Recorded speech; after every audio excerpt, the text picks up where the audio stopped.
Once upon a time, there was a young man named Paddy Pimblett.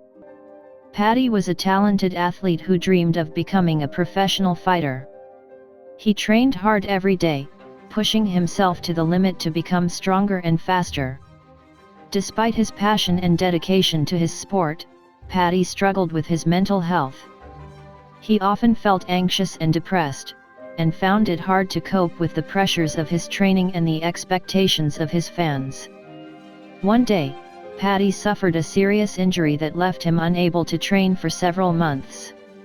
During this time, he found himself struggling even more with his mental health. He felt lost and hopeless, unsure if he would ever be able to return to the sport he loved. But then, Paddy had an epiphany. He realized that his mental health was just as important as his physical health. He began to seek help from a therapist, who taught him coping mechanisms and strategies to manage his anxiety and depression. As he worked on his mental health, Paddy also began to explore other hobbies and interests outside of fighting.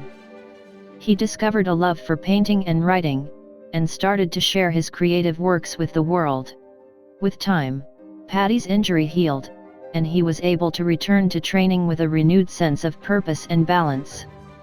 He no longer put all his self-worth and identity in his sport alone, but instead focused on being a well-rounded person who took care of his mental health and enjoyed a variety of interests.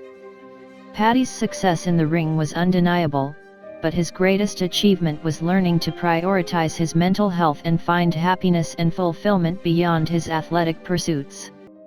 The moral of the story is that while it's important to have goals and passions, taking care of our mental health should always be a top priority. We should never sacrifice our well-being for the sake of success or achievement. There's a stigma in this world that men can't talk. Listen, if you're a man and you've got weight on your shoulders and you think the only way you can solve this by killing yourself, please speak to someone.